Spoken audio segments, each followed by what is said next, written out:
as President Moon Jaein and his foreign policy and security advisors anxiously await a state visit by U.S. President Donald Trump. Anti-American groups in South Korea are having a heyday.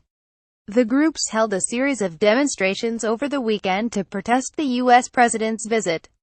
On Saturday, protesters gathered in downtown Seoul to protest Trump's two-day visit, coming during his first trip to Asia as president. The rallies, which also took place in other major cities like Busan, Daegu, Gwangju, Daejeon and Ulsan, were organized by a coalition of about 220 civic groups. The Collective Action for No Trump also plans to hold another No Trump, No War candlelight vigil on the night of Trump's arrival Tuesday.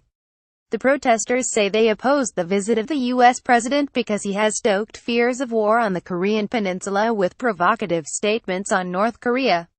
One case they frequently mention is Trump's threat to totally destroy the North if it attacks the U.S. or its allies. It is not totally groundless to say that Trump's tone and choice of words have contributed to escalating fears of war on the peninsula, but the real fear of war comes from the fact that there are nuclear weapons and long-range missiles in the hands of a young, unpredictable dictator of a rogue regime just to our north. The protesters also claim that sanctions and military pressure cannot resolve the nuclear crisis, that the U.S. and South Korea should first end their joint military drills to bring the North to the negotiation table. Do they really believe that the joint military exercises, most of them intended to increase defense capability against a possible attack from the North, are the only reason Pyongyang has kept developing its nuclear arsenal and missiles? The protesters insist that Trump is coming to South Korea to sell U.S. arms. They also demand the withdrawal of the Terminal High-Altitude Area Defense anti-missile system from South Korea.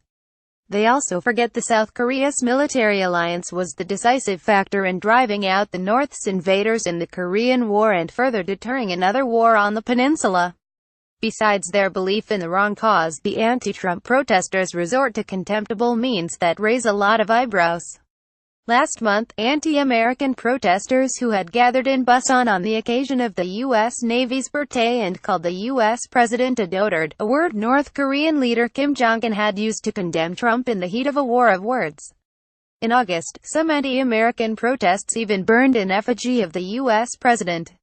It was more comical and annoying than outrageous that a group of Korean youths attempted to visit the U.S. to teach Americans how to impeach Trump in the same way Koreans ousted Park Geun-hye. Would they be happy if a similar group of U.S. protesters came to tell us how to solve our domestic issues? These ill-advised people say they will go after the U.S. president wherever he goes during his visit from Tuesday. They plan to hold protests near Cheongwadae when Moon holds talks with Trump and also demonstrate near the National Assembly when the U.S. leader addresses the parliament. What good will it do the nation to provoke a visiting foreign head of state and his fellow compatriots? Concerns have already been raised that the recent anti-American protests here have annoyed some Americans, with social media spreading the sentiment.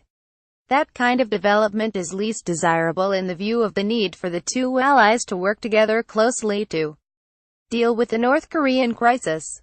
What's relieving is that the Seoul Metropolitan Agency has rejected many applications for rallies filed by the anti-Trump coalition, including those near Cheongwadae. Police should enforce the restrictions strictly to prevent any mishap that might provoke Trump and his entourage. What cannot be denied is that many of the anti-Trump protests come from radical and progressive groups that had been the traditional support base for President Moon. Perhaps Moon or his senior aides could issue a personal appeal to them to behave themselves this time.